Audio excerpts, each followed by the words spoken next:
The Galactic Council chamber buzzed with nervous energy. 300 species had gathered for the emergency session, their various forms filling the vast amphitheater. At the center stood Elder Crix, his forearms trembling as he held the ancient data crystal. "The humans are coming," he announced, his voice echoing through the translator systems. A wave of laughter rippled through the assembly. Commander Vex of the Warrior Alliance stood up, his metallic body gleaming under the lights. "Elder, we have heard these stories before. The mythical humans from the edge of the galaxy. Next, you will tell us they breathe poison and live on a death world." "They do," Elder Crix replied quietly. "They breathe oxygen, which is poison to 60% of known life. Their planet has earthquakes, volcanoes, hurricanes, and predators that hunt in packs. They evolved as persistence hunters, chasing prey until it died from exhaustion." More laughter filled the chamber. The representative from the Trade Federation, a blob-like creature named Goro, hobbled forward. "Even if these humans exist, they are primitives. Our scouts reported they barely achieved faster-than-light travel 50 cycles ago. We have been traveling the stars for thousands of cycles." Elder Crix activated the data crystal. A hologram appeared, showing ancient ruins on a dead planet. This was the Apex Empire, 5,000 cycles ago. They ruled half the galaxy. Look at what remains. The image shifted to show massive craters, cities turned to glass, entire continents reshaped. Strange symbols were carved into a monument, a warning in 12 languages. The translator struggled, then displayed, "Here died those who woke the sleeping giants. Let none follow our path." "Fairy tales," Commander Vex scoffed. "The Apex fell to internal conflict. Everyone knows this." "No," Elder Crix said. "They found Earth. They tried to conquer it. The humans had just discovered fire, but when threatened, they adapted. They learned. They remembered. It took them 5,000 cycles, but they found every Apex colony, every ship, every outpost. They erased them." The chamber grew quieter. Admiral Zara of the Deep Space Fleet stood, her tentacles writhing with amusement. "You speak of primitive humans defeating the Apex? Impossible. And now you say these same humans approach our space.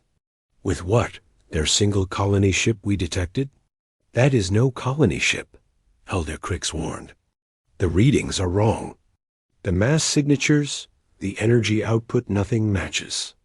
They call it retribution, and it carries something our sensors cannot identify." "Enough," declared High Chancellor Rex, the elected leader of the Council. "We have real threats to discuss. The human ship, if it exists, will be scanned at our border. If they prove hostile, a single patrol vessel will end them. We are not the Apex. We are united, advanced, and prepared." Elder Crix lowered his head.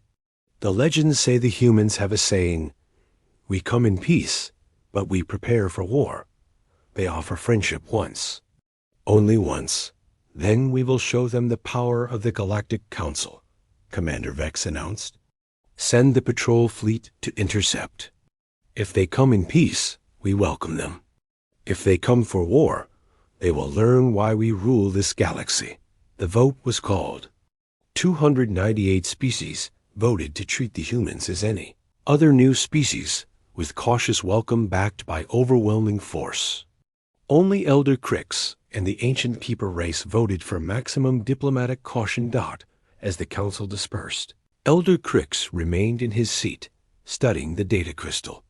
The last image showed something that haunted him, a human warrior from the Apex War, standing over ruins. The creature was small, bipedal, seemingly fragile. But its eyes, those forward-facing predator eyes, held something the galaxy had forgotten. The capacity for both infinite mercy and absolute destruction. The humans were no longer primitives with fire. They had had 5,000 cycles to prepare, to remember, to plan. And now they were returning to a galaxy that had Forgotten why the old species whispered warnings in the dark, the patrol fleet launched within the hour, 30 ships strong, weapons charged, shields raised. They went to meet humanity's vessel, confident in their superiority. They had no idea they were about to make history's greatest mistake. Asterisk. The patrol fleet dropped out of hyperspace at the designated coordinates.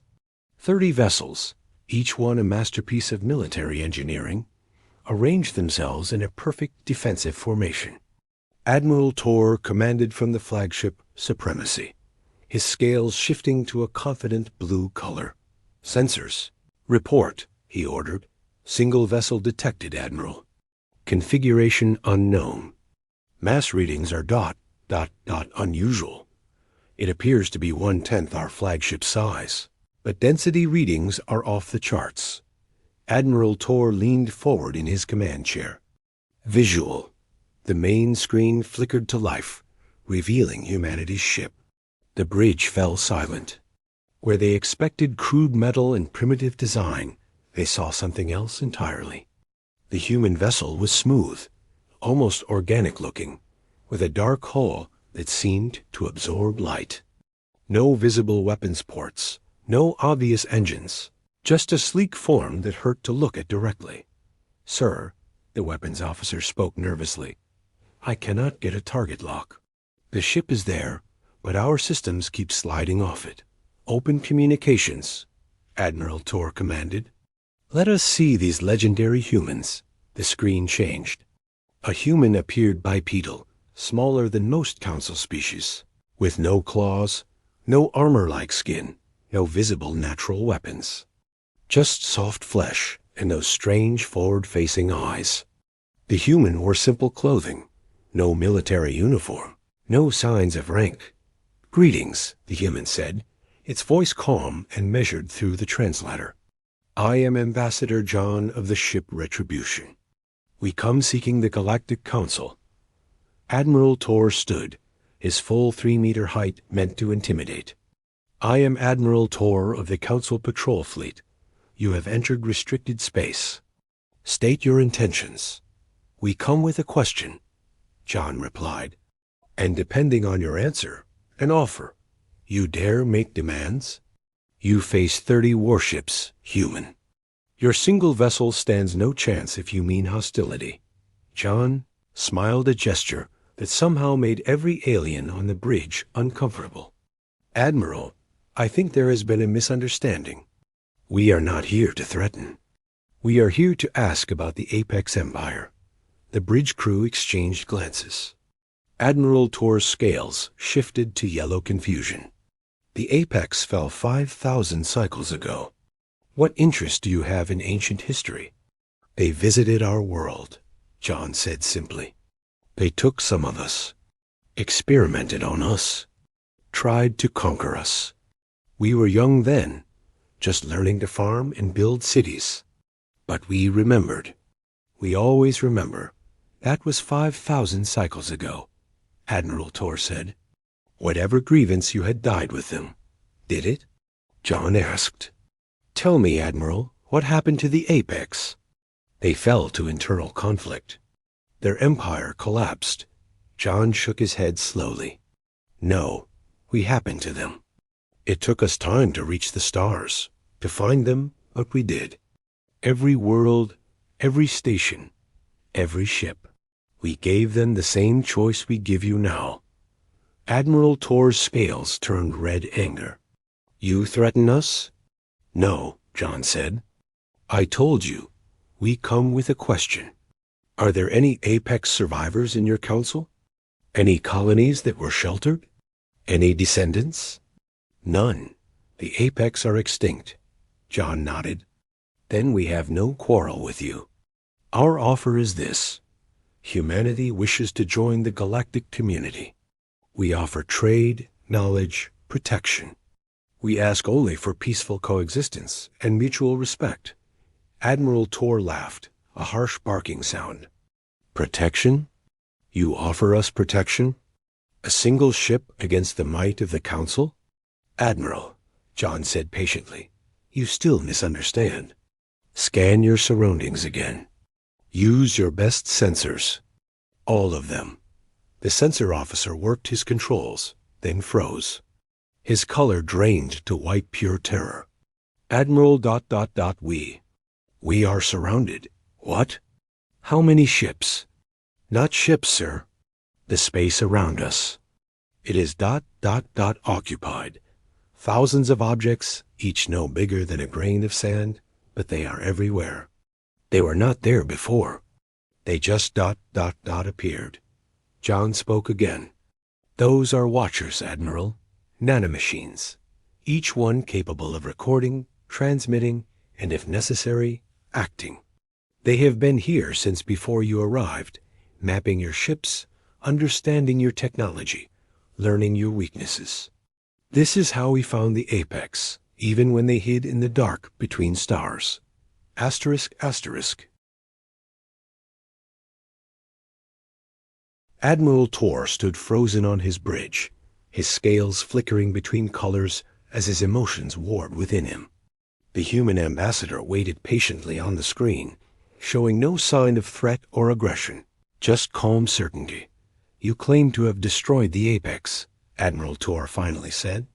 You expect us to believe that humanity, a species that only achieved spaceflight 50 cycles ago, defeated the greatest empire in galactic history? We do not expect belief, John replied. We offer proof. Admiral, one of your ships, the vessel, on your left flank, designation Swift Strike, its captain is about to order a weapons lock on our ship. We ask you to prevent this. Admiral Tor turned to his communications officer, but before he could speak, an alert flashed. Captain Dex of the Swift Strike appeared on a side screen. Admiral, requesting permission to target lock the human vessel. Their technology readings are... Stand down, Captain, Admiral Tor ordered quickly. He looked back at John. How did you know? Your computers, Admiral. Your communications. Your thoughts transmitted through neural interfaces. We read them all. Not to spy, but to understand.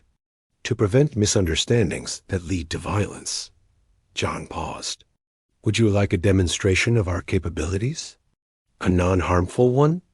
What kind of demonstration? John smiled again. Check your personal quarters, Admiral. The locked safe behind your private terminal. The one with your most classified documents. Admiral Tor's scales went white. That safe was secured with his genetic code, quantum encryption, and was made of the strongest alloys known to the Council. He activated a private screen, connecting to his quarter security feed. The safe was open. Inside, next to his classified files, sat a small object. A flower, white petals, green stem. A plant from Earth. When? Admiral Tor whispered. How? During this conversation, John answered. While you watched us, while your 30 ships maintained full shields and security. We placed it there to make a point. If we wished harm, Admiral, we would not need weapons. We could simply be there. The weapons officer suddenly spoke up, his voice shaking. Admiral, the human ship. It is not a ship. It is made of the same nanomachines.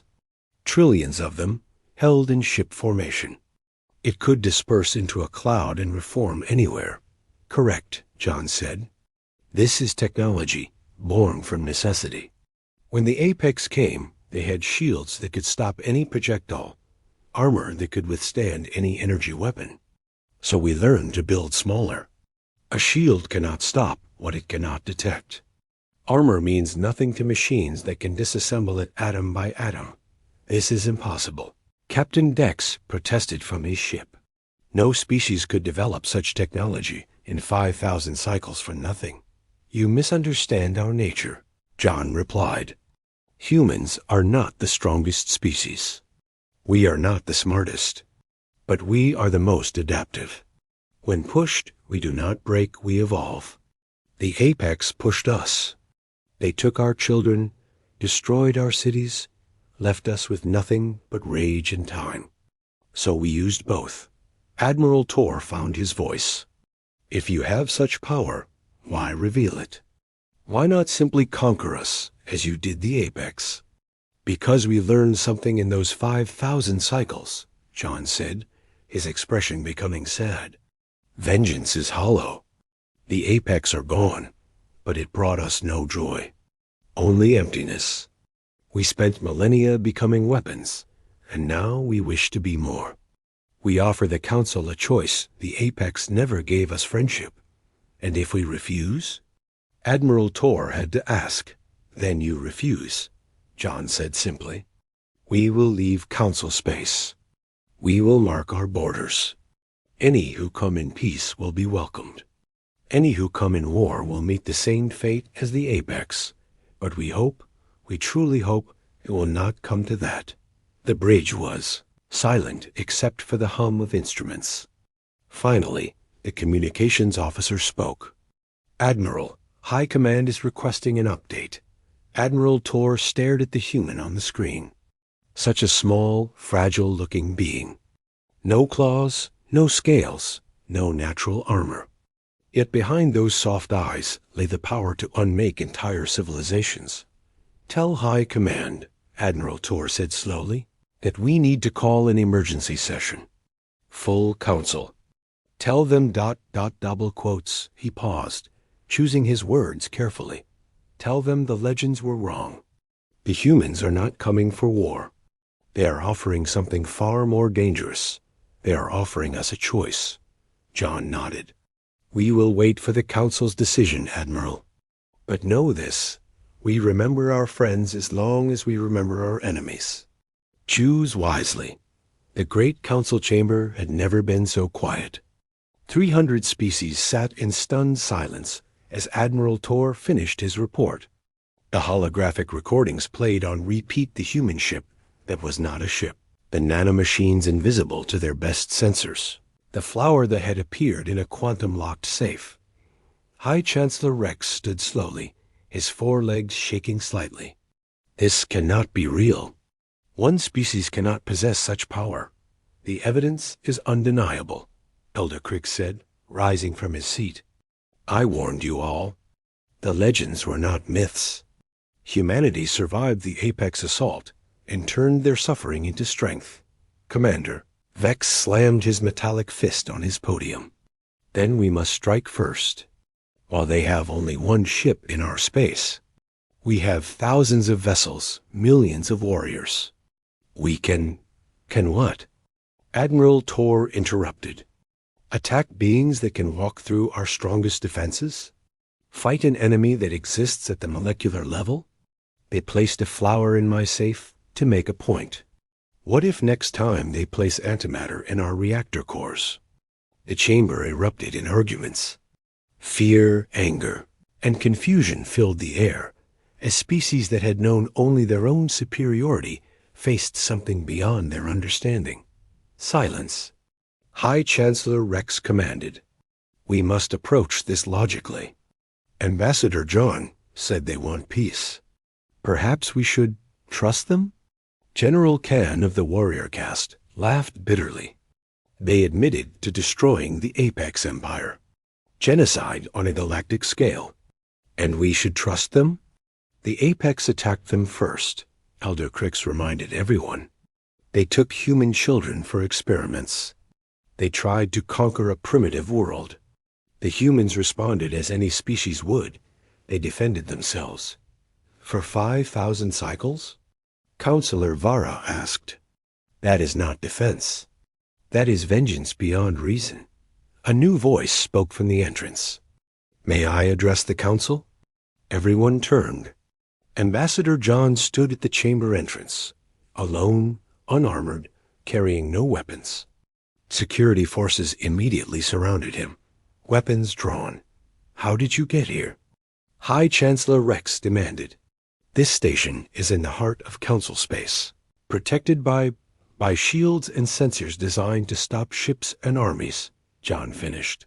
Not a single human who walked through your walls at the space between atoms. He held up his hands peacefully. I came to speak, nothing more. You dare infiltrate our most sacred chamber?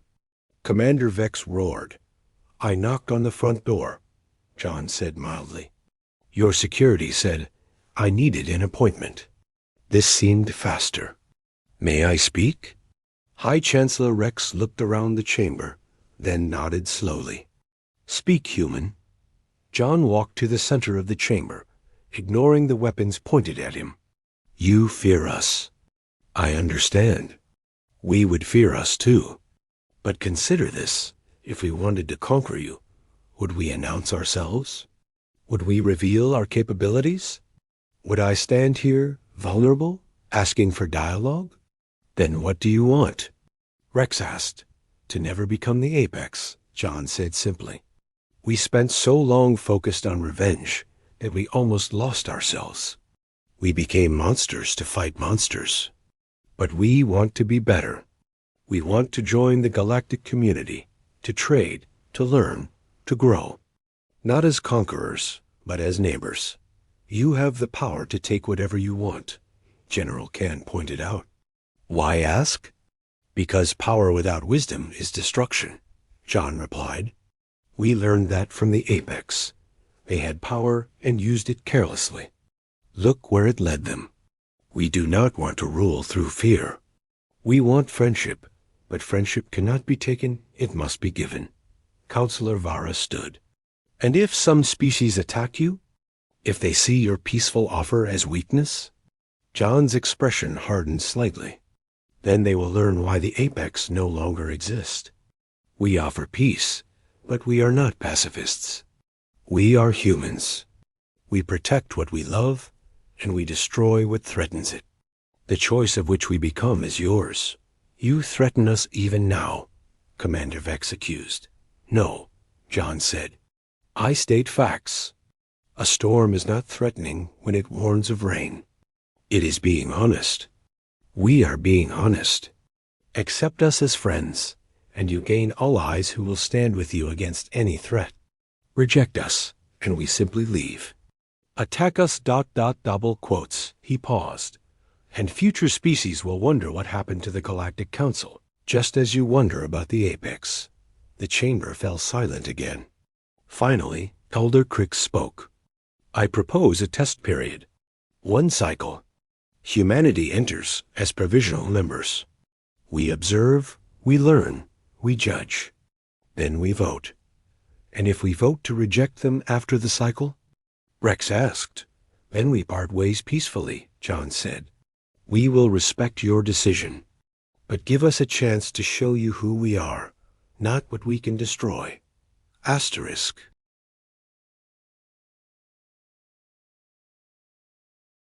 One cycle had passed. The council reconvened, but this time the chamber felt different. In the guest section sat 50 humans traders, scientists, doctors, artists. They had spread throughout council space over the past year, and now the vote would determine their fate. High Chancellor Rex called the session to order. We gather to make a final decision on humanity's membership in the Galactic Council. Let us hear the testimonies. Commander Vex stood first. I still say they are too dangerous. Yes, they helped defend 3 colonies from pirate attacks, but they did so with weapons that turned entire fleets to dust. They are weapons pretending to be diplomats. My colony was one of those saved, Representative Talai interrupted. The pirates had overwhelmed our defenses. Our children were being loaded onto slave ships. The humans arrived in a single small craft and gave the pirates one warning. When they refused to surrender, the humans disabled every pirate ship in seconds. Not destroyed disabled. They saved our children and then helped rebuild our damaged cities. They asked for nothing in return. Dr. Mel of the Science Directorate stood next. The humans shared medical knowledge that cured 3 plagues we thought untreatable. They ask only that we share our own discoveries in return. They seek cooperation, not domination. But at what cost? General Can argued. They watch everything. Their nanomachines are throughout our space. They say it is for protection, but it is surveillance. Ambassador John stood in the guest section. May I address this concern? Rex nodded. General Ken is right, John said, surprising everyone. We do watch. We learn from the apex that threats can come from anywhere. But watching is not controlling. We have seen your military movements, your secret projects, even your plans to potentially attack us. We have done nothing to interfere. We watch to protect ourselves, not to control you. You knew about our contingency plans. Rex asked, his color paling. Of course, John replied. 12 species developed weapons specifically to fight us. 9 created computer viruses targeting our nanomachines. The Warrior Alliance built a quantum disruptor they believe could destroy our molecular structure. We knew and did nothing because having defenses is not a crime. We have them too. Elder Crix stood slowly. In this cycle, I have studied humanity closely. They are indeed dangerous, perhaps the most dangerous species we have encountered. But they are dangerous the way fire is dangerous. Controlled, directed, they can warm and protect. Threatened, they can consume everything. The question is not whether they are dangerous, but whether we are wise enough to be their friends rather than their enemies. Pretty words, Commander Vex spat. But what happens when they decide we are no longer useful? When they want our resources, our worlds? A new human stood, an elderly woman named Mary. Commander, may I tell you a story? Vex nodded grudgingly. On Earth, we have creatures called dogs. They descended from wolves' predators that could tear a human apart. But over time, we became partners. Not through force, but through mutual benefit. The wolf got food and shelter. We got protection and companionship. Now, dogs would die to protect human children, and humans would do the same for dogs. This is what we offer the Council, not submission, but partnership. And if we refuse? Rex asked the question everyone was thinking. John answered, and we leave. We will establish our borders far from Council space. Any who come in peace will be welcome. Any who come in war will be repelled. You will become stories we tell our children, the ones who chose fear over friendship. And perhaps, centuries from now, when fear fades, our descendants might try again. Counselor Vara stood. I have a question for humanity. The apex are gone. If you had the choice now, knowing what you know, would you bring them back? The humans exchanged glances. John answered slowly. Yes, we would bring them back. Not for them, but for us. Genocide, even in defense, leaves a scar on the soul. We became what we hated, and that victory tasted of ash. If we could undo it, keep only the lessons learned, we would. The chamber was silent for a long moment. Finally, High Chancellor Rex called for the vote. All in favor of granting humanity full membership in the Galactic Council? One by one, representatives voted. When the count finished, the result was clear. 180 in favor, 120 against. The motion passes, Rex announced. Humanity is welcomed into the Galactic Council. John smiled, not the dangerous smile from before, but something warmer. Thank you. You will not regret this decision. Commander Vex stood to leave, then paused. Human, I voted against you. Will you hold that against us? No, John replied. Caution is wisdom. We respect those who question us more than those who blindly accept. In time, we hope to earn your trust. Until then, your suspicion keeps us honest. As the council dispersed, Elder Crix approached the human delegation. You spoke of scars on the soul. Will they ever heal? Mary, the elderly woman, answered. No, but scars remind us of lessons learned. They make us careful not to create new wounds. The apex made us what we are. Now we choose what we become. The humans left the chamber, walking among species that had chosen hope over fear. In the archives, historians would mark this day, not as the day humanity joined the Council, but as the day the Council chose to survive. For in the end, the legends had been wrong. Humanity's greatest power was not their technology or their Vengeance. It was their choice to offer mercy to those who showed them none. And in that choice, the galaxy found not conquerors, but guardians. Asterisk.